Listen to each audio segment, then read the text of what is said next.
नमस्कार, स्वागत है आप सभी का। आप देख रहे हैं मुकाबला। मैं हूं सौरभ शर्मा आपके साथ।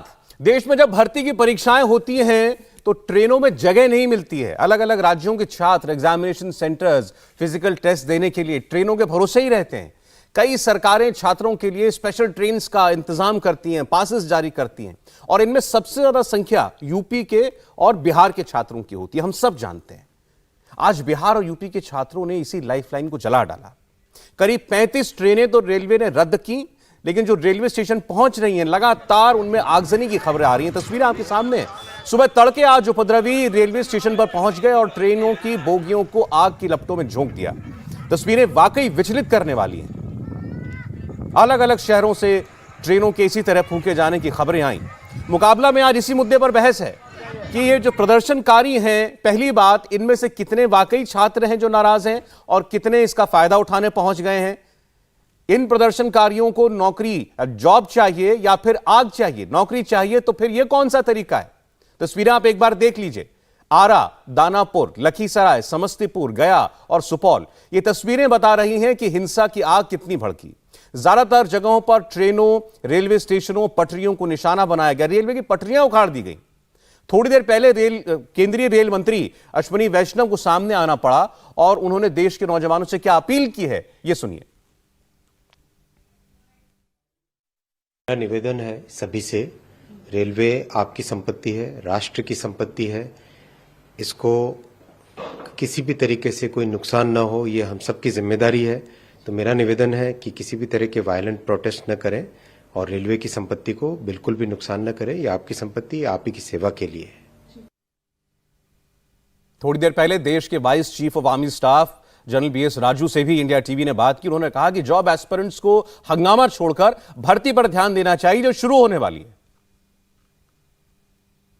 पहला चीज़, जो पहले परीक्षा ले चुके हैं उनके अंदर कई ऐसे बच्चे थे जो एज बार हो रहे थे, जिसकी वजह से उनको परेशानी हो गया था। और गवर्नमेंट ने सही डिसीजन लिया है कि उनका जो पहले 21 साल की जो आउटर लिमिट था उसको 23 साल किया जाए, ताकि ऐसा कोई बच्चा ना हो जिसको मौका ना मिले अग्निवीर बनने का। आई थिंक नौजवान को अभी 4 साल के बाद कम योजना करना चाहिए। अभी सोचना चाहिए कि कैसे इस सिलसिले के अंदर शामिल हो जाए। अग्निवीर बनना है और इसके लिए उनको अपना गाँव में जाना है, शहर में जाना है। अग्निवीर के लिए जो रिक्रूटमेंट रैली कुछ हफ्तों के अंदर जो चालू होने वाला है, उसके लिए तैयारी करें। ये मेरी मोटे तौर पे मैसेज है। उसको ये 4 साल का एक मौका है फ़ौज के अंदर काम करने का और साथ साथ में एक्सपीरियंस लेने का। और इसके अंदर जो फ़िलहाल हमारा प्रोग्राम है उसके अंदर 25% हम लेंगे और बाकी 75% अपना सोसाइटी के अंदर रिलीज़ करेंगे। जब रिलीज़ होगा तो उसके बारे में आपको जानकारी है कि उसको तकरीबन 11.72 लाख तनख्वाह मिलेगा ये 4 साल के अंदर। सेवा निधि का भी एक पैकेज है जो 11.71 लाख है। और ये सेवा निधि आप अगर उसकी ज़रूरतमंद है तो ले सकता है, नहीं तो वो बैंक के अंदर उसको गारंटी रख के 18.2 लाख रुपए का 3 साल के अंदर लोन भी ले सकता है। इसका मतलब है ये जवान अगर कुछ खुद करना चाहता है, कुछ एक एंटरप्रेन्योर बनना चाहते हैं, तो उसको एक मौका है। सेना, सरकार सब अपनी तरफ से बार बार समझा रहे हैं कि इस स्कीम के फायदे क्या हैं, ये स्कीम क्यों लाई गई है, कैसे देश और सेना के भले के लिए है। लेकिन उसके बीच तस्वीरें आपके सामने जरा आप देखिए। ये अलीगढ़ की तस्वीर है। अलीगढ़ में ऐसे ही आगजनी जो है आज भी देखने को मिली है। कुछ बाइक्स जो है आपको जली हुई दिखाई दे रही हैं। सरकारी संपत्ति को नुकसान पहुंचाना ऐसा लग रहा है कि उपद्रवियों का जो पहला लक्ष्य बन गया है। कहीं थानों पर हंगामा है, कहीं डीएम दफ्तर पर हंगामा है, कहीं कचहरियों में तोड़फोड़ हो रही है। रेलवे स्टेशन सबसे ज्यादा निशाने पर है। और अलीगढ़ की तस्वीर भी आप देख लीजिए। यहां पर भी सरकारी संपत्ति को नुकसान पहुंचाया गया है और पुलिस को फिर मजबूरन कार्रवाई करनी पड़ती है। आप देखिए, पुलिस को कहीं आंसू गैस दागनी पड़ रही है, कहीं हवाई फायरिंग करनी पड़ रही है।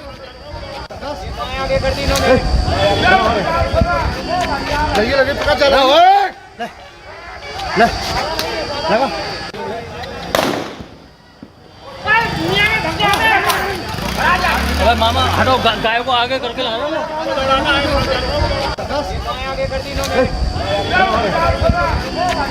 लगे पता चला।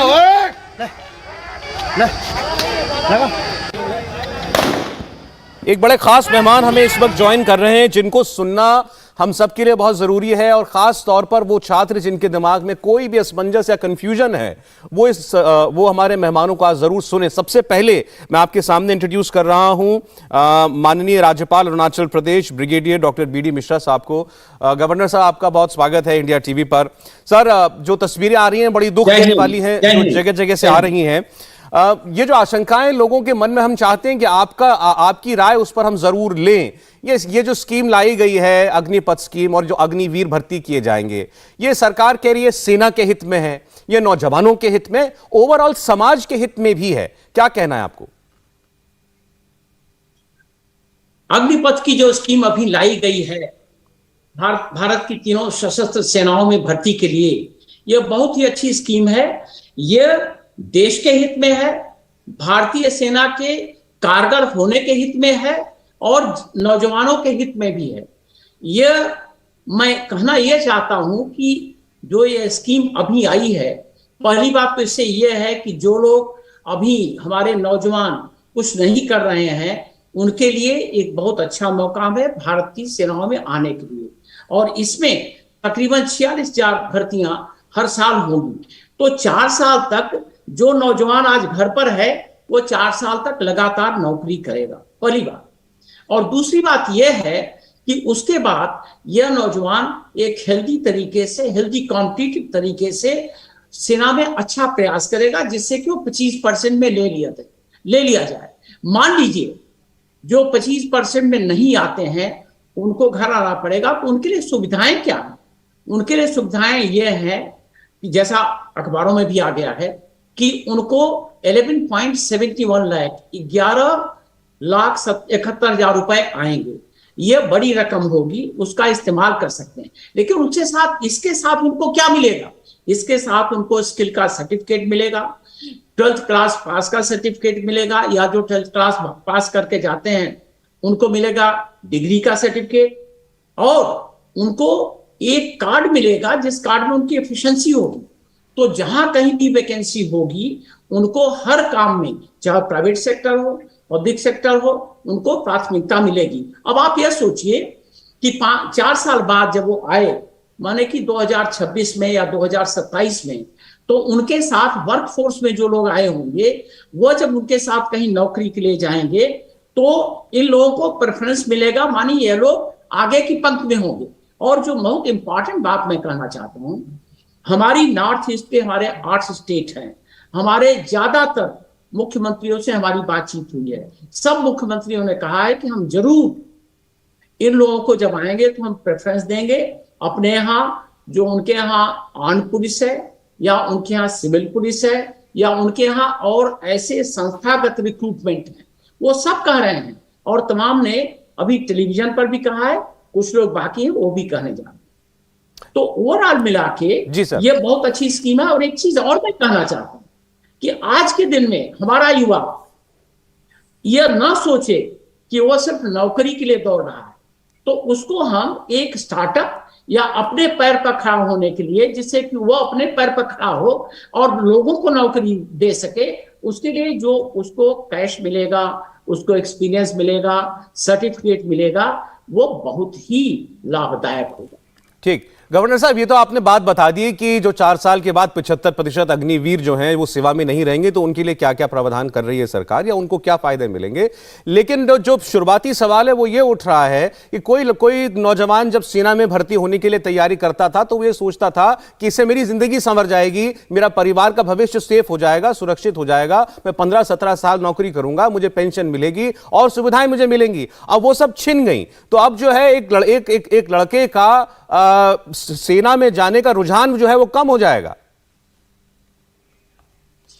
मैं एक बात बताना चाहता हूं आपको, आज का युवा ऐसा युवा नहीं है जिसको इंफॉर्मेशन नहीं है। आज जो ये हो रहा है, ये शायद लैक ऑफ इंफॉर्मेशन है, या लोगों ने भ्रम में डाल दिया। जब वो युवा रिटायर होगा, पहला बैच तो रिटायर होगा, क्योंकि सरकार ने 2 साल की और छूट दे दी, अभी 23 साल का बढ़ा दिया जी। तो जब युवा वो रिटायर होगा, 26 साल का होगा। 26 साल के समय में वो कहीं भी वेंचर आउट कर सकता है। लेकिन फौज में जो कि 17 साल के नौकरी के बाद रिटायर होते थे, वो भी 18 साल की नौकरी में आए, 17 साल नौकरी किया, 17, 18, 35 हो गया, 36 साल में रिटायर होते थे। वो भी एक नई तलाश करते थे जी ठीक। क्योंकि जब 25, 35, 36 साल में आया तो वो युवा है, घर नहीं बैठ सकता है, तो उनके लिए भी समाज में यह एक रिक्वायरमेंट थी। नहीं सर, गवर्नर साहब वही लेकिन वो जो 35 साल में रिटायर होता था उसको पेंशन मिलती थी, यहां पेंशन खत्म कर दी है। अब इसको जो है राजनीतिक मुद्दा भी बनाया जा रहा है बार बार लोगों की तरफ से कि आप जो है एक जवान की पेंशन क्यों खत्म करना चाहते हैं, उसकी जो जिंदगी भर की सुरक्षा है उसको क्यों छीनना चाहते हैं। मैं एक बात बताना चाहता हूं, इसमें जो पेंशन की प्रोविजन थी, यह पेंशन के प्रोविजन को जब हम 4 साल में जो उसका 50% का कंट्रीब्यूशन है उतना दे रहे हैं, उसको तकरीबन 4 साल में 6 लाख रुपए दे रहे हैं या 7 लाख रुपए दे रहे हैं, और उसको हम एवेन्यू दे रहे हैं। आप ये तो समझिए कि हम उसको एवेन्यू दे रहे हैं जो कि पहले नहीं अवेलेबल था जी। पहले तो जवान आता था, कहीं भी जहां कोई रिजर्वेशन था उसमें भी रिक्रूटमेंट नहीं हो पाता था। आज तो एक्टिव सरकार की तरफ से उनको एक सपोर्ट दे रहे हैं जो कि हर जगह, हर स्टेट में लागू होगी और सेंट्रल गवर्नमेंट लागू करेगी जी। पहले सीएपीएफ में जो लोग 35 साल, 36 साल, 27 साल की उम्र में आते थे या 38 साल की उम्र में, उनको ऐसा सुविधा नहीं थी। तो आज तो उनको 60 इयर्स के लिए उनको सपोर्ट हम कर रहे हैं कि उनको कहीं ना कहीं और जॉब मिले। ठीक गवर्नर साहब, अब जो मैं एक सवाल फौज के पर्सपेक्टिव से पूछना चाहता हूं। बहुत सारे जो हैं पूर्व फौजी अफसरान, उनकी ये राय है कि ये सेनाओं के लिए ठीक नहीं है, क्योंकि आप जो भर्ती करेंगे 4 साल के लिए, वो 6 महीने की ट्रेनिंग, उसके बाद उसको यूनिट में जाकर थोड़ा बहुत सीखना पड़ेगा, जितने में सीखेगा उसके बाद 2-2.5 साल की तो नौकरी रह जाएगी, तो वो कितना इफेक्टिव सोल्जर रह जाएगा। ये एक साइकिल होगी। आज जो जवान भर्ती होगा वो 6 महीने की ट्रेनिंग करेगा, 6 महीने की ट्रेनिंग बाद वो अपनी पलटन में जाएगा और हर साल वो सीखेगा, और जो 25% होंगे वो तो फिर 5 साल की नौकरी होगी, 6 साल की होगी, 7 साल की होगी। तो उनका जो कॉन्टिन्यूअस लर्निंग प्रोसेस है और ये ज्यादा कॉम्पिटिटिव है, यंगर एज में है, वो पलटन के लिए ज्यादा कारगर होगा। ये मैं आपको एक एग्जाम्पल दे देता हूं। पहले राष्ट्रीय राइफल जब बनी, काफी पहले, उसके कई एक कमांडिंग ऑफिसर जो उस वक्त थे और रिटायर में बड़े सीनियर पद से, उन्होंने कहा, और मुझे मालूम है कि उस वक्त बहुत ही शंकाएं पैदा हुई कि राष्ट्रीय राइफल आर्टिलरी से ला रहे हैं, इंजीनियर से ला रहे हैं, सिग्नल से ला रहे हैं, इन्फेंट्री से ला रहे हैं, इस रेजिमेंट से लाए, उस रेजिमेंट से लाए, तो यह कोहेसिव बटालियन नहीं बनेगी। लेकिन इंडियन ऑफिसर्स की लीडरशिप और एक इनका मोटिवेशनल ट्रेनिंग वो इतनी अच्छी हुई कि आज सब राष्ट्रीय राइफल बटालियन JNK में बहुत अच्छा काम कर रहे हैं। तो यह शंकाएं निराधार है, और यह शंकाओं को क्रिएट करना, मैं समझता हूं कि यह एक कॉन्सेप्चुअल कॉन्फ्लिक्ट क्रिएट करना है। गवर्नर साहब, बहुत शुक्रिया आपके समय का, और आपने जो बातें बताई हैं, अब देखते हैं कि जो लोग इस स्कीम से नाराज हैं उन तक ये पहुंचे, और वो हम उम्मीद करते हैं कि पॉजिटिवली लेना शुरू करें। और साथ ही साथ अगर इसमें इस स्कीम के अंदर और राय मशवरे की जरूरत हो, और जैसा सरकार ने पहले दिन दिखाया है कि जो लोग पहले की भर्ती प्रक्रिया में छूट जा रहे थे एज लिमिट की वजह से, एज लिमिट बढ़ा दी गई है, तो आगे थोड़े बहुत और सुधार की गुंजाइश हो, तो मुझे नहीं लगता कि इससे कोई भी इनकार करेगा। जी सर, अगर कुछ कहना चाह रहे हैं तो। मैं एक संदेश देना चाहता हूं अपने युवा को। मैं ये कहना चाहता हूं कि ये उनके लिए एक अच्छा मौका है, और ये मौका जरूर यूटिलाइज करें, और इस मौके को यूटिलाइज करके वो जब बाहर आए तो सिर्फ नौकरी की बात ना करें, वो स्टार्टअप की भी बात करें, ऐसे काम शुरू करने की बात करें जहां पे वो औरों को नौकरी दे सकें। क्योंकि युवा को अपनी प्रतिभा, अपना युवा का यूथ और उनकी अपनी जो इमेजिनेशन है, कैपेसिटी है, उनकी आकांक्षाएं हैं, उसको इंप्लीमेंट करें, और उसके लिए एक अच्छा माध्यम। बहुत शुक्रिया गवर्नर साहब, आपका हमें समय देने के लिए बहुत शुक्रिया। और मुकाबला की इस बहस में अब हम बाकी मेहमानों को शामिल करना चाहते हैं। हमारे साथ जुड़ रहे हैं प्रेम शुक्ला जी भारतीय जनता पार्टी से, गुरदीप सप्पल साहब कांग्रेस पार्टी से हमें ज्वाइन कर रहे हैं। स्वागत है शुक्ला जी आपका, सप्पल साहब आपका। और इसके अलावा हमारे साथ और 4 बहुत खास मेहमान हैं जो आपको फौज के पर्सपेक्टिव दे पाएंगे आज की इस चर्चा के अंदर। मेजर जनरल वीके दत्ता साहब स्टूडियो में हमारे साथ हैं। जनरल साहब आपका बहुत स्वागत है। हमारे साथ लेफ्टिनेंट जनरल राज शुक्ला साहब वो जुड़ रहे हैं। जनरल शुक्ला आपका बहुत स्वागत है सर। और साथ ही हमारे साथ मेजर जनरल राजन कोचर साहब स्टूडियो में हैं। जनरल साहब आपका मोस्ट वेलकम। और मेजर जनरल ध्रुव कटोच जी भी ज्वाइन कर रहे हैं। जनरल साहब आपका ही स्वागत है। गुरदीप सप्पल साहब, अभी आपने ब्रिगेडियर साहब को सुना, अब माननीय राज्यपाल जी को बहुत सी बातें उन्होंने क्लैरिफाई करने की कोशिश की है। सरकार की तरफ से आप देखिए तो गृह मंत्री, तीनों service chief, railway minister, education ministry, तमाम लोग आकर के क्लैरिफिकेशन दे रहे हैं हर पहलू के ऊपर। उसके बाद भी देश में जो ये अलग अलग राज्यों के अंदर आगजनी का सिलसिला है, सरकारी संपत्ति को नुकसान पहुंचाने का, वो थम नहीं रहा। क्या कहना है आपको? सौरभ जी, ये तो बातें हैं, बातों का क्या। जो लिखित में आया है सरकार से वो इंपॉर्टेंट है। छात्र उसको देख रहे हैं, युवा उसको देख रहा है। लिखित में क्या है कि परमानेंट नौकरी अब नहीं है। लिखित में क्या है कि अब उनका रैंक नहीं है, अब वो फौजी, हवलदार, नायक, सूबेदार ये नहीं बन सकते हैं। उसमें पेंशन अब नहीं होगी और फौजी नाम भी नहीं होगा। ये बात तो सच है, ये तो लिखित में आया है। और ये जितनी बातें कही जा रही हैं कि देखिए उनके बाद जो ट्रेनिंग होके आएगी, एक्स सर्विसमैन कोटे में आपको नौकरी लगेगी, तो इस देश के अंदर एक्स सर्विसमैन कोटा आज भी है।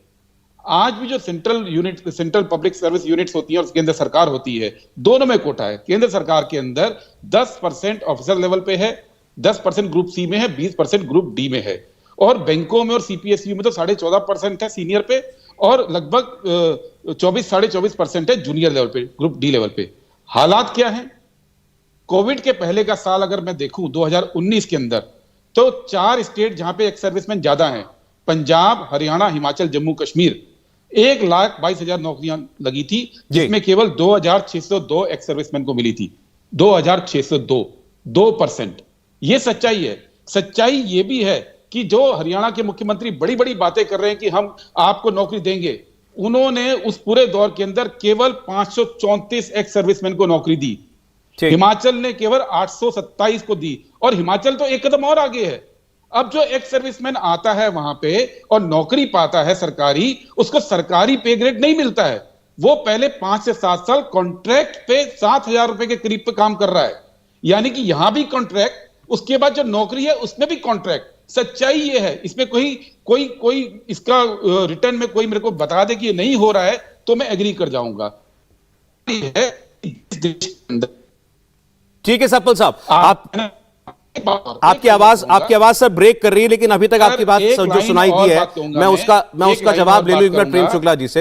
एक लाइन और बोल दीजिए। अच्छा बोलिए। जो ये लगातार कह रहे हैं कि इतनी ट्रेनिंग होके आएंगे और इतना उसके बाद इनको प्रायोरिटी मिलेगी, तो जो करोड़ों बेरोजगार जो स्किल डेवलपमेंट जिसके लिए सरकार चला रही है वो फेल हो गई है, उनको तो नौकरी मिल नहीं रही है।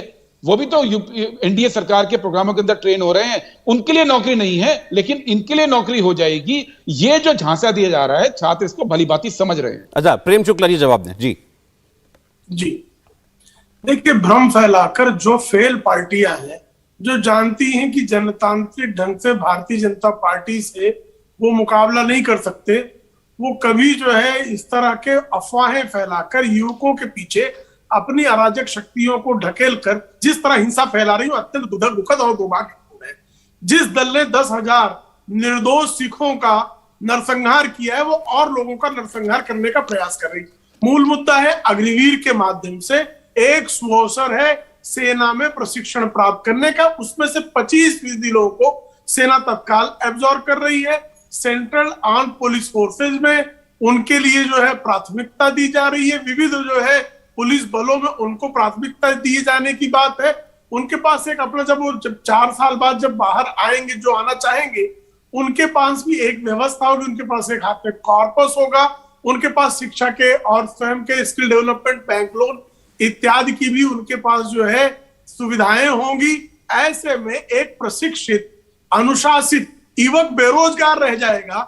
ये जिनका पुत्र 51 वर्षों तक बेरोजगार रह गया राहुल गांधी, उनकी पार्टी के प्रेम शुक्ला जी, ऐसे में चर्चा जो है ना, फिर आप जानते हैं किस दिशा में चली जाएगी। मैं चाह रहा हूं कि केवल हम आज इस मुद्दे पर बात करें, छोड़ें। मैं नहीं, छोड़ दीजिए उस बात को। मैं आज हम बात कर रहे हैं सड़क पर जो आग लगी हुई है उसके ऊपर, और इस स्कीम के बेनिफिट्स के ऊपर, या इसके ऊपर जो लोग आशंकाएं उठा रहे हैं उसके ऊपर। क्या ये सत्य नहीं है प्रेम जी कि राजनीतिक दल जो है युवकों को भड़काकर रोटियां सेकने? मैं आपसे यही पूछ रहा हूं, आप मुझे ये बताइए। नहीं, मेरा सवाल आपसे यही था कि क्या ये जो इस वक्त आगजनी दिखाई दे रही है, सरकारी संपत्ति को नुकसान पहुंचाया जा रहा है, कहीं बसें, कहीं ट्रेनें, कहीं थाने, कहीं कलेक्टर दफ्तर पर जो है हल्ला हंगामा हो रही है, ये सब आप इसके पीछे आप सब राजनीतिक दल देख रहे हैं, विरोधी दल देख रहे हैं?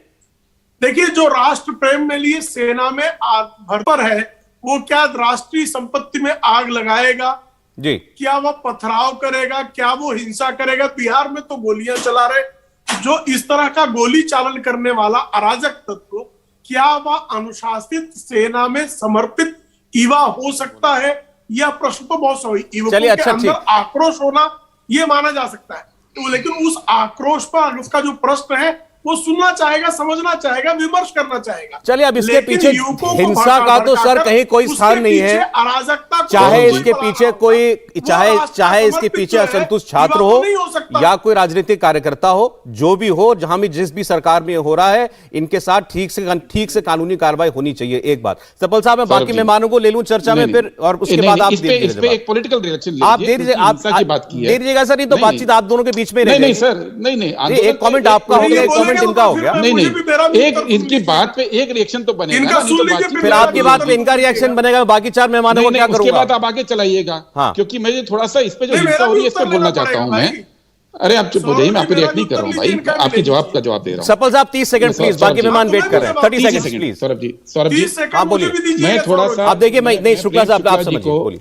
मैं प्रेम शुक्ला जी को पूरी दुनिया के छात्र आंदोलन का इतिहास समझा नहीं सकता हूं, लेकिन मैं दो बातें मैं बता दूं। प्रेम जी, अच्छा एक मिनट, अच्छा ठीक है, एक मिनट सुनिए, तो बोलिए जी। हाँ, प्रेम जी जितनी हिंसा की आपने बातें की, सिर्फ दो बातें मैं याद दिला देता हूं आपको। एक, 2012 में बीजेपी ने जब बंद कॉल किया था ना, तो बसें मुंबई में हो या जमशेदपुर में हो या कर्नाटक में हो, बीजेपी के कार्यकर्ताओं ने जलाई थी। ये इस देश का रिकॉर्ड है, गूगल कर लीजिएगा। इतना एक मिनट, अरे एक मिनट। और दूसरी बात, अभी तो आज ट्रेन आज तो, अरे भाई गूगल, दर्शक गूगल कर लेंगे, कोई झूठ बोल रहे हैं। दूसरी बात, अरे ठीक है दर्शक, अरे अच्छा ठीक है, शुक्ला साहब प्लीज, बाकी बड़े सीनियर उनके भी थोड़ा सा उनके दूसरी बात सौरभ जी, इन्होंने तो आज जो छात्रों ने जलाई है रेलें, जिसकी हम भी निंदा करते हैं, हिंसा नहीं होनी चाहिए, लेकिन इस देश के अंदर बहुत मशहूर नेता रहे जॉर्ज फर्नांडिस, जिन्होंने डायनामाइट से रेलवे की पटरी उड़ाई थी, उनको इन्हीं शुक्ला जी के पार्टी ने देश का रक्षा मंत्री भी बनाया था। मेरे लगता है सपल साहब, आप ये उदाहरण देकर के ये आगजनी करने वालों को डिफेंड करने का काम ना करें, आप इन्हें कम से कम डिफेंड ना करें। मैं तो कह रहा हूं, चाहे छात्रों चाहे कोई नेता हो, सबकी ठीक से इनके ऊपर कार्रवाई होनी चाहिए सर, और आपको भी यही मांग करनी चाहिए।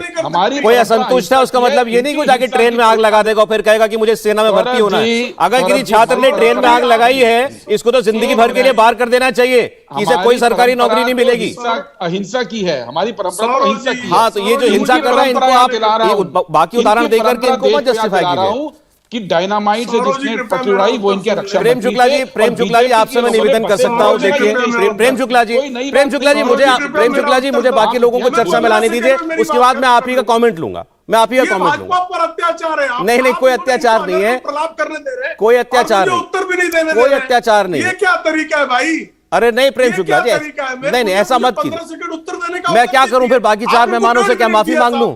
आप उनको मतलब कांग्रेस के लोग कुछ भी करें, आप उनको अवसर देंगे, 1.5 मिनट वो प्रलाप करें, अवसर देंगे, मुझे उत्तर देने का भी अवसर नहीं देंगे। सर, उनकी जो बात गलत लगी मैंने उस पर उनको भी टोक दिया। अब आप बोलिए। अच्छा आप बोलिए, वैसे मुझे आपसे ऐसी उम्मीद नहीं थी, बोलिए। देखिए, स्वयं राहुल गांधी कुछ दिन पहले विदेश की धरती पर लंदन गए और कहा पूरे देश में केरोसिन छिड़का हुआ है। आज आग लगती हुई आपको दिख रही है। बस मैं इतना ही कहना चाह रहा हूं, आग लगाने के पीछे कौन है देख लीजिए आप। अरे ये आपने बोल लिया प्रेम जी, हो गया। हमने 15 सेकंड में खत्म किया। अब भाजपा पे अन्याय तो नहीं हो रहा ना, खत्म हो गया। नहीं, मैंने 15 भाजपा ने सेकंड में देश खत्म पे कर लिया न्याय कर 1.5 रही है मिनट के भाई। साथ। चलिए ठीक वहाँ है, पे थैंक न्याय यू। कर रही है भाजपा। ठीक है सर, भाजपा अब पे बाकी न्याय लोगों को, नहीं अब बाकी लोग चर्चा में वेट कर रहे हैं बहुत देर से, मैं उम्मीद करता हूं आप उनको सुनेंगे। मैं सबसे पहले शुक्ला साहब के पास जाना चाहता हूं। शुक्ला साहब, बहुत सारी गलतफहमियां हैं, या यूं कह लीजिए बहुत सारे लोगों के मन में आशंकाएं हैं इस स्कीम को लेकर के। ये जो छात्र हैं, इनका सबसे बड़ा इनका जो कहना है, जो जितने लोगों की हमने बातें सुनाई हैं, वो ये कह रहे हैं कि हमारी जो जिंदगी भर का सपना था वो हमसे छीन लिया गया। हम फौज में सेवा करना चाहते थे, देश की सेवा करना चाहते थे, कॉन्ट्रैक्ट पर नहीं बल्कि एक फौजी की हैसियत से करना चाहते थे। आज हमसे वो फौजी की हैसियत छीन ली गई, चाहे हमें भर्ती मिल भी जाए तब भी। क्या कहेंगे ऐसे लोगों को?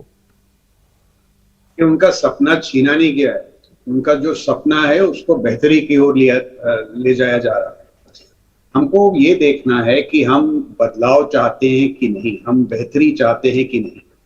और मेरी समझ में अगर आप ये अग्निपथ स्कीम को उसके पूर्ण दायरे में देखें तो इसमें बहुत बेहतरी है। मैं आपको 2 मिनट दें, मैं आपके सामने कुछ बातें रखना चाहता हूँ। इस देखिए, स्कीम को पहली बार 2-2.5 साल के सोच विचार के साथ पॉलिटिकल लीडरशिप, एमओडी और सर्विस हेडक्वार्टर्स के बीच गहरी बातचीत हुई है। ये जनरल बिपिन रावत समय से शुरू हुई थी और बहुत इसमें जिसे कहते हैं बैक एंड फोर्थ हुआ है।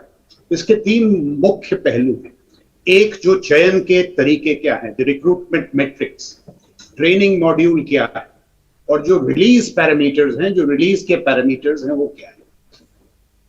ये सारा रिफॉर्म आएगा, ये सिर्फ अग्निवीर की बात नहीं है। अगर रिक्रूटमेंट मोडालिटीज में बेहतरी नहीं हुई तो ये स्कीम नहीं चलेगी। अगर ट्रेनिंग मॉड्यूल्स अच्छे नहीं हुए तो स्कीम नहीं चलेगी। बट हम ये क्यों मान के चले कि ये सारा रिफॉर्म नहीं होगा? अब जब माननीय प्रधानमंत्री जी ने कहा है, रक्षा मंत्री जी ने कहा है, 3 सर्विस चीफ्स ने कहा है, तो क्या हम ये बदलाव को लागू नहीं कर सकते? क्यों नहीं कर सकते? जरूर करेंगे। अभी इसके, जैसे मैं कह रहा था, मुख्य मापदंड क्या है सबको पता है, मैं उसको थोड़ा सा रिपीट कर दूं। रिक्रूटमेंट पे हम कह रहे हैं, आजकल हमारे रिक्रूटमेंट के 2 मापदंड थे, फिजिकल टेस्ट और मेडिकल टेस्ट। दुनिया भर में रिक्रूटमेंट के जो मापदंड हैं वो बदली हो रहे हैं। जैसे कहते हैं ऑनलाइन स्क्रीनिंग, जो जवान हैं उसमें जो कुशलताएं हैं और जो सेनाएं की मांग है उनको उनमें मेल जोल करना, एट्रीब्यूट मैचिंग जिसे कहते हैं, बड़े साइंटिफिक टेक्निक्स हैं जो हमारे ITIs हैं उनके जरिए, जो स्किल इंडिया के जो प्रोग्राम्स हैं उनके जरिए, अगर आप इनकी गहराई में जाएं तो जो हमारे रिक्रूटमेंट है उसमें बेहतरी आएगी, जो सेना में लोग आएंगे वो बेहतर होंगे। अभी इनमें 2 हैं, एक जो 100% है उसमें 25% को रख के उनको हम री एनरोल करेंगे जी। किनको री एनरोल करेंगे वो भी एक बड़ा साइंटिफिक मेथोडोलॉजी होगा जिससे हम चुनेंगे ताकि सेना के पास बेस्ट ऑफ बेस्ट रहे। अब जो बाहर जा रहे हैं उनकी भी हमको चिंता है। ये जो हम ट्रेनिंग मॉड्यूल बना रहे हैं, पिछले 2 साल से आर्मी ट्रेनिंग कमांड पे इस पे गौर किया जा रहा है कि हम अपने ट्रेनिंग मॉड्यूल्स को कैसे शार्प और बेहतर बनाएं। देखिए, आज हम क्या करते हैं, जवान को बाहर से लेते हैं, बेसिक मिलिट्री ट्रेनिंग देते हैं और फिर उसको ड्राइवर की ट्रेनिंग देते हैं। उसकी जरूरत ही नहीं है। कई इतने टेक्निकल ट्रेड्स हैं जिनकी कुशलताएं ऑलरेडी ITIs में हैं जी। तो जरूरत के मुताबिक ये पूरे ट्रेनिंग मॉड्यूल्स को शार्प, फोकस्ड, बेहतर बनाया जा रहा है। अब अगर जो अग्निवीर हैं ये ट्रेनिंग मॉड्यूल से गुजरेंगे, जब ये स्कीम चालू हो जाएगी और तीव्र गति इसमें आएगी, 5-10 साल बाद जो अग्निवीर हैं इसको सब चुनना चाहेंगे। उनको किसी से नौकरी भीख नहीं माननी पड़ेगी जैसे इजराइल में होता है और जगह होता है। लोग चाहेंगे जो, एक मिनट मेरे को और दें, जो फौज से निकले उनको वो लेंगे। और आप देखिए, हम 75 साल से कोशिश कर रहे थे कि इनकी लैटरल साइड स्टेपिंग हो, इंडक्शन हो, वो हो रहा है। अगर MHA कह रहा है प्राथमिकता मिलेगी तो जरूर मिलेगी, क्यों नहीं मिलेगी? अशोक लेलैंड, लार्सन एंड ट्यूब्रो, कितने चीफ मिनिस्टर्स ने ट्वीट किया है कि हम इनको प्राथमिकता देंगे, इनको नौकरी देंगे। सेवा निधि का जो पैकेज है उसके साथ आप शामिल करें, ये अग्निवीर की जिंदगी और बदलेगी। अब ठीक है, वो दिन गए जब लोग आना चाहते थे और सिर्फ एंड में रह के पेंशन लेना चाहते थे। अगर आप मेरे को 40 साल पहले ले जाएं और मेरे पास और मौके होते तो मैं क्यों ना और चीजें कोशिश करूं। मैं बिजनेस में जाऊंगा, मैं एंटरप्रेन्योर बनना चाहूंगा और MHA तो खुला ही है, सरकारी नौकरियां खुली राजन है। साहब, तो जब ये ठीक है सर, ठीक है सर। पूरी स्कीम तीव्र गति पकड़ेगी, ये सारी आशंकाएं दूर हो जाएंगी। और ये आपने स्कीम जो है, एक मिनट बस, अगर इसकी पूरे पहलू लागू हो, अभी चेंज इंप्लीमेंटेशन बड़ा चैलेंज है, अगर ये लागू होंगे तो मेरी समझ में इसमें बहुत बेहतरी आएगी। और ये सबके लिए, जैसे जनरल साहब आपने जो पॉइंट्स उठाए, मैं 1 मिनट उनको जनरल दत्ता के पास ले जाना चाहता हूं। Sir please, sir please, sir please, sir 3 लोग और वेट करें प्लीज। 5 सेकंड जी। और जो स्कीम में कमियां हैं उनसे हम डायलॉग कर रहे हैं। जैसे ये एज था 21 से 23, तुरंत उसमें बदलाव कर दिया।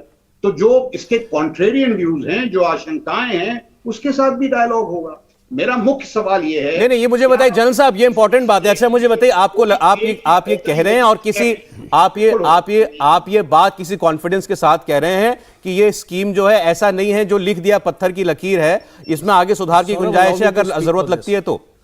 मैं आ रहा हूं सर। जनरल शुक्ला, आपकी से मैं पूछ रहा था, आपको लगता है इसमें अगर आगे जरूरत पड़ी तो सुधार हो सकते हैं, बदलाव हो सकते हैं? हाँ बिल्कुल, मेरा थोड़ा ये डिस्कनेक्ट हो गया था। जरूर होंगे, क्यों नहीं होंगे, हमें इस बात पे विश्वास क्यों नहीं है, होंगे।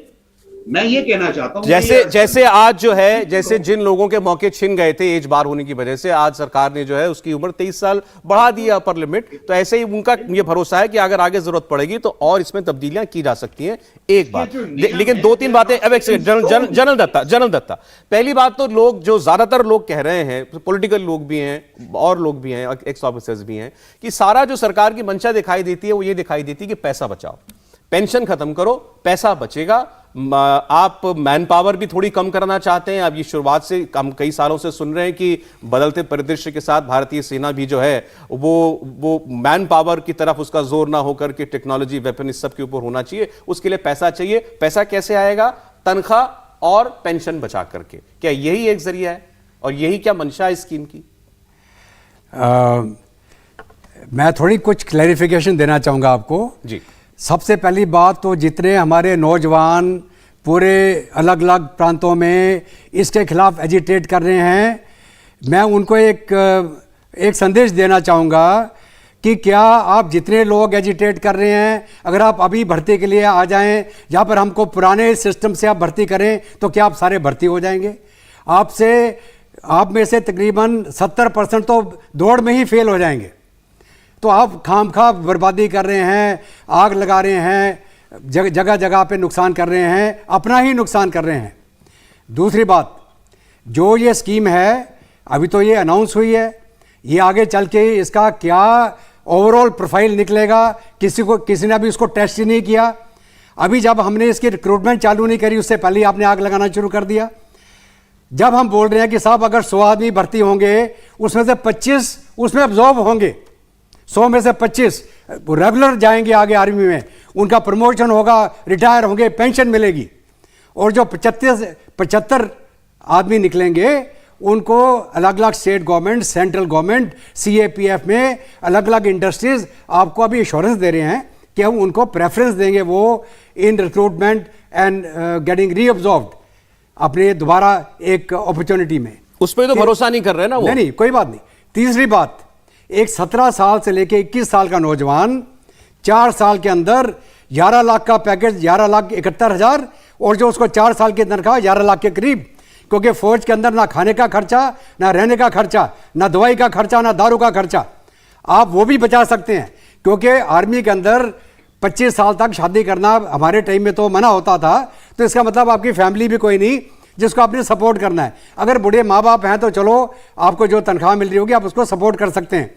तो कहने का मतलब ये है कि अगर एक नौजवान 17 साल से 21 साल की उम्र में 4 साल नौकरी करने के बाद 22.5 लाख या 23 लाख रुपया जेब में डाल के बाहर आता है, तो क्या वो उस दूसरे आदमी से जो 21 साल तक अभी तक ग्रेजुएट नहीं हो पाया या जो नौकरी ढूंढता फिर रहा है उससे बेहतर होगा कि उससे खराब होगा? आप डिबेट करें।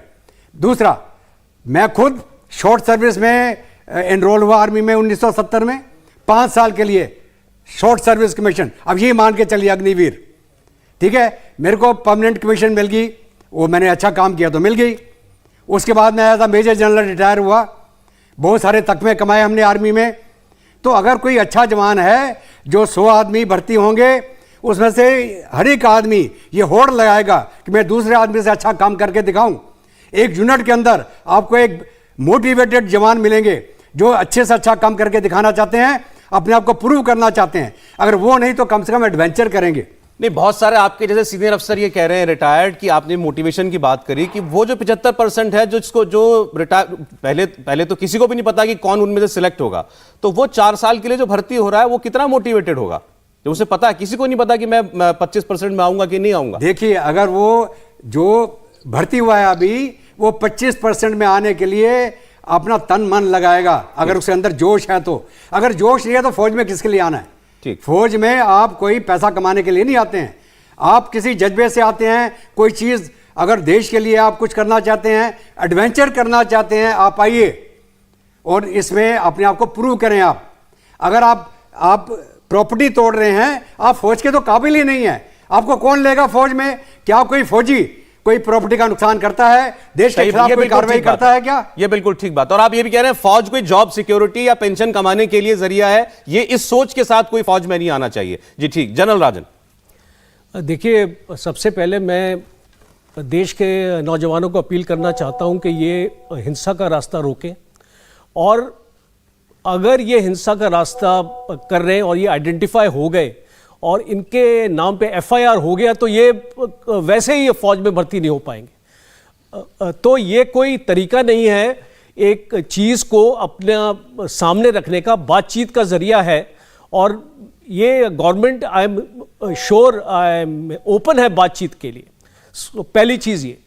दूसरा ये है कि ये अग्निवीर की रिक्वायरमेंट क्या फौज की तरफ से थी या गवर्नमेंट की तरफ से थी, ये चीज़ हमको बहुत अपने माइंड में क्लियर कर लेनी चाहिए।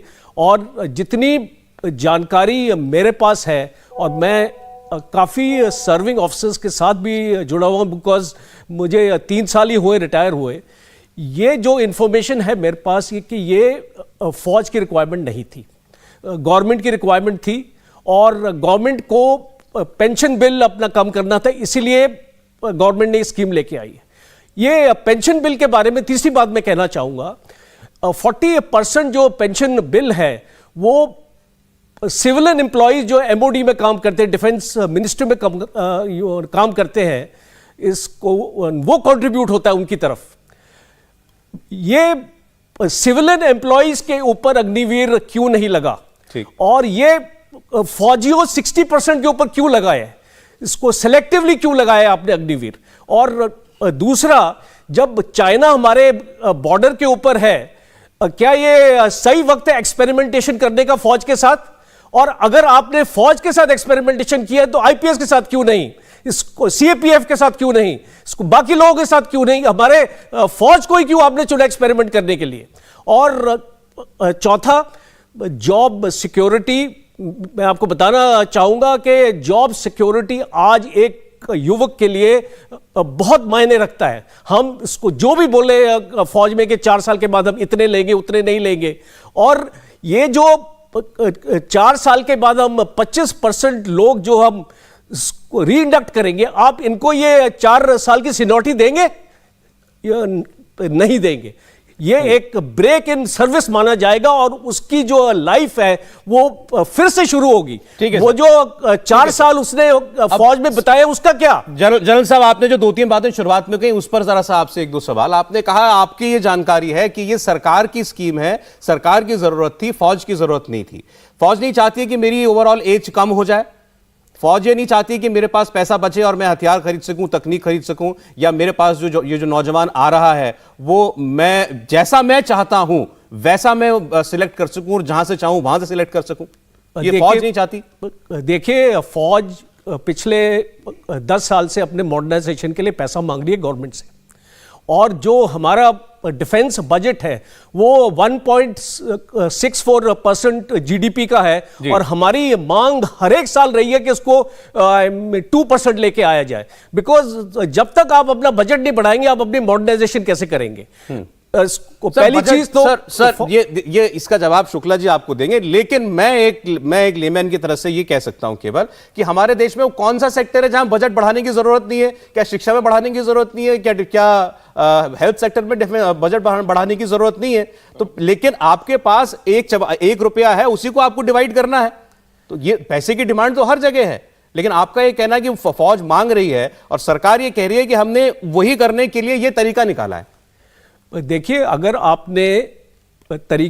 आपके पास ये है कि पेंशन से पैसे आप बचाएंगे और अपनी फौज को मॉडर्नाइजेशन करेंगे और जितना आपको उससे पैसा मिलेगा वो फौज इस पैसे के साथ मॉडर्नाइजेशन नहीं कर पाएगी। ठीक है, पॉइंट नंबर 1।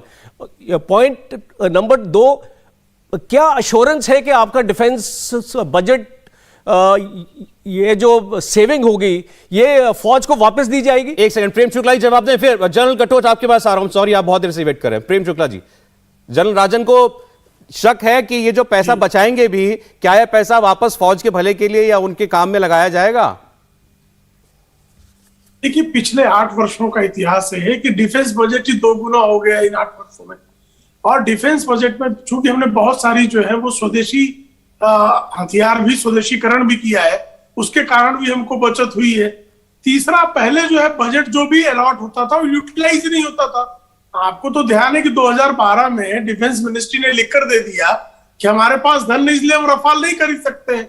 ये तो 2012 में संसद के फ्लोर पर खड़े होकर श्रीमान ए.के. एंटनी तत्कालीन इसकी वजह क्यों नहीं यूटिलाइज हो सका? इसकी वजह है, अलग वजह है। लेकिन नहीं, इसका जवाब लेकिन इन 8 वर्षों में यूटिलाइजेशन जो है वो पहले की तुलना में बेटर हुआ है। बजट नहीं, अच्छा, इन्होंने शुक्ला साहब इन्होंने ये भी पूछा है, चलें ठीक है, आप कह रहे हैं बजट बढ़ गया, जवाब देंगे सप्पल साहब। इन्होंने एक सवाल ये भी था कि ये अग्निवीर जो हैं, ये जो सिविलियन हमारी सरकारी नौकरियां हैं डिफेंस मिनिस्ट्री में, उनके ऊपर क्यों नहीं लागू किया है, सिर्फ फौज पे क्यों लागू किया है? देखिए, अग्निवीर जिनको सेना का प्रशिक्षण प्राप्त करके जीवन में अनुशासन और राष्ट्र का भाव पैदा करना है, जो सैन्य प्रशिक्षण चाहते हैं उनके लिए। और ये जो कह रहे हैं किसी मिलिट्री के अधिकारी नहीं शामिल है, ये अपने आप में झूठे। मिलिट्री ऑफिसर डिपार्टमेंट ने ही इस प्रस्ताव को बनाया है। इस प्रस्ताव पर जो फाइन ट्यूनिंग से लेके और तीनों जो हमारी सेना के विंग है उनके प्रमुखों के परामर्श से, उनके इनपुट से ये समग्र प्रस्ताव बना है। ठीक है सर, इसलिए ये कहना कि ये सरकार ने बना दिया है, नहीं, मैं इसको क्लैरिफाई करना चाहता हूं। सर एक सेकंड, एक सप्पल साहब नहीं, जनरल कटोच, अभी यहां पर जनरल राजन ने कहा कि ये सरकार की मांग नहीं, ये सरकार की स्कीम है, सरकार की जरूरत है, सेना की नहीं है। शुक्ला जी कह रहे हैं कि सेना का ही प्रपोजल है, 2 साल से सेना ने ही इस पे काम किया और वही सरकार के सामने रखा। सौरभ शर्मा जी, बहुत शुक्रिया। देखिए, इस विषय के ऊपर कि किसने शुरुआत की है, मेरे पास वो इंफॉर्मेशन नहीं है। जो क्लासिफाइड इंफॉर्मेशन होता है वो हमारे तक पहुंचता नहीं है, तो मैं भी उसी प्रकार से बात कर सकता हूं, सुनी सुनाई बात। लेकिन मैं समझता हूं कि आपके चैनल के माध्यम से मेरी तरफ से ये इस प्रकार की वाणी होना वो सही नहीं होगा जी। कुछ बातें जो मैं कहना चाहता हूं, जो मैं अपने तरीके से समझता हूं। सबसे पहले ये जो जिस प्रकार से ये प्रदर्शन हो रहे हैं और ये तोड़ फोड़ और रेलवे स्टेशन वगैरह जलाए जा रहे हैं, जितने भी लोग ये कर रहे हैं, ये मैं सीधा कहना चाहता हूं, ये भारतीय सेना के लिए अनफिट है और इनको जितना ही दूर रखा जाए सेना से उतना ही बेहतर होगा। अब जाके पुलिस उनके साथ कार्रवाई करे और उनको सही ठिकाने पर पहुंचाए, यही भारत के हित में है। ये तो हुई पहली बात। लेकिन जहां तक दूसरे मुद्दों की बात है, मैं कुछ चीजें आगे रखना चाहता हूं, क्योंकि तीनों जनरल्स जो हैं वो तीनों मेरे दोस्त हैं और मेरे विचार उनसे कई हद तक अलग हैं। सबसे पहली चीज मैं ये कहना चाहता हूं, देखिए, जहां तक पेंशन की बात की गई है, ये जो शुरुआत जो हुई, ये कहा गया कि रेवेन्यू बजट कैसे बचाया जाए जी। मैं समझता हूं ये सवाल ही गलत था। ये जिस प्रकार से आपने ये मुद्दा रखा कि रेवेन्यू बजट कैसे बचाया जाए, ये मैं समझता हूं गलत था। शुरुआत इस मुद्दे से होना चाहिए थी कि जितनी हमारी बजट है, इसकी फोर्स इफेक्टिवनेस कैसे बढ़ाई जाए। अगर हम उस रास्ते पे चलते तो ये भी हिस्सा कवर हो जाता। लेकिन जो हमारी पब्लिक सेक्टर अंडरटेकिंग्स हैं, 7 DPSUs, जो हमारे 31 ऑर्डिनेंस फैक्ट्रीज हैं, जो हमारा मिनिस्ट्री ऑफ डिफेंस है, जो हमारा DRDO है और जो हमारे 3.5 लाख सिविलियन एम्प्लॉइज हैं, ये सब बीच में कवर हो जाते। और मैं एक चीज आपको यकीन दिलाना चाहता हूं, अगर हम अपने 3.5 लाख सिविलियन एम्प्लॉइज और इंडस्ट्रीज को ही बढ़ावा एफिशिएंट बना दें, तो जितनी आपको डिफेंस बजट की जरूरत है उतने डबल पैसा आपको मिल जाएगा। ये पेंशन के ऊपर जाने की कोई आवश्यकता नहीं थी, इसमें मैं आपको गारंटी करके देता हूं। तो जोर वहां पर लगाना चाहिए था और डिसीजन मेकिंग के ऊपर। अगर आप डिसीजन मेकिंग के ऊपर जोर लगाते, तो क्योंकि हमारे मिनिस्ट्री ऑफ डिफेंस में डिले डिसीजन मेकिंग होती है, हजारों करोड़ रुपए वही व्यर्थ हो जाते हैं। और आखिरी बात डिसीजन मेकिंग में एक मैं कहना चाहता हूं, आपने मिनिस्ट्री ऑफ डिफेंस क्यों रखा है? उसकी कोई आवश्यकता नहीं है। आप पूरी मिनिस्ट्री ऑफ डिफेंस को चीफ ऑफ डिफेंस स्टाफ बना है, वहां पर उसको मेल कर दीजिएगा। इतनी मैन पावर बच जाएंगे, हजारों करोड़ और भी बच जाएंगे, डिसीजन मेकिंग आपकी तेज हो जाएगी। ठीक जॉन साहब, तो सबसे पहला रिफॉर्म जो करना चाहिए, आप डिफेंस मिनिस्ट्री को खत्म कर दीजिए, उसकी कोई आवश्यकता नहीं। ये तो एक बड़ा एक और नहीं, जस्ट एक बहुत जरूरी पॉइंट है जो मैंने अभी तक बताया नहीं है। देखिए, अब जाते बाकी जो पॉइंट मैं इनके ऊपर नहीं जाना चाहता हूं, लेकिन जो सोल्जर्स अभी आ रहे हैं 4 साल की सर्विस के लिए, मैं इस विषय के ऊपर, क्योंकि ये आपके जो भी देखने वाले उनके लिए ये पॉइंट बहुत जरूरी है। देखिए, इसका मैंने वर्कआउट किया है पूरा टेबल्स, कल रात को 4 घंटे बैठ के कंप्यूटर मॉडलिंग करके। जब ये स्कीम पूरी मैच्योर हो जाएगी तो 60% के लोग जो होंगे उनकी सर्विस 0 और 4 साल के बीच में होगी। ये कंप्यूटर मॉडलिंग है। अगर आप वाइस चीफ, वो भी आपको वही जवाब देंगे।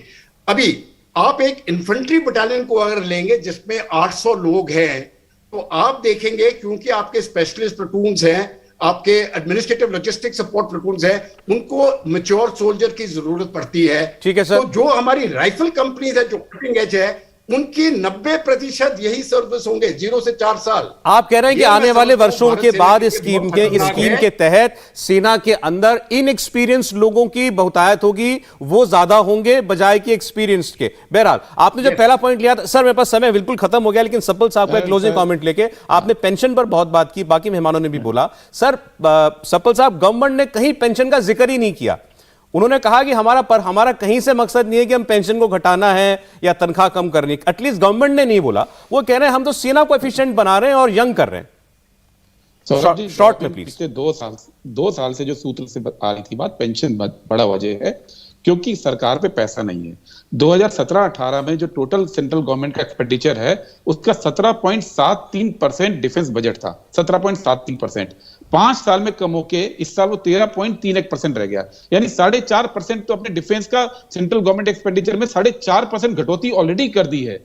इस साल की अगर आप बात करें तो फाइनेंस कमीशन का जो अपना रिकॉर्ड है, गवर्नमेंट ऑफ इंडिया का फाइनेंस कमीशन है, 2,81,000 करोड़ की कमी है मॉडर्नाइजेशन के लिए, जो सरकार नहीं दे पा रही है क्योंकि इकोनॉमी नहीं चला पा रहे हैं। जब हम गरीब मुल्क थे तभी दिक्कत नहीं थी, आज हम जब अमीर मुल्क बन के खड़े हैं तो आज पैसे की सरकार को दिक्कत आ रही है और वो फौज को कह रही है कि ये ट्रेनिंग इंस्टीट्यूट बना दिया हमने देश के लिए। चलिए ठीक है सर, सप्पल साहब प्लीज। सप्पल साहब, समय बिल्कुल खत्म हो गया। प्रेम शुक्ला जी, उनका बार बार कहना पैसा ही बचाना था, इसके लिए फौज को ही क्यों चुना, ये कई लोग कह रहे हैं, ये आरोप है। प्रेम शुक्ला जी, देखिए, बिल्कुल पैसा बचाने का प्रयास नहीं है, चूंकि कांग्रेस तो भारत रत्न ले लेती इंदिरा गांधी के लिए और जो है सैनिकों की 1 रैंक 1 पेंशन खत्म कर देती है, तो कांग्रेस तो सैनिक विरोधी, जो सेना के प्रमुख को गुंडा कहती है, तो उनका इरादा तो हमेशा सेना के विरुद्ध ही रहता है। लेकिन सेना को सतत आधुनिकीकरण करने का प्रयास, उसके सारे विंग्स को बेहतर बनाने का प्रयास, ये आदरणीय मोदी जी के ही कार्यकाल में।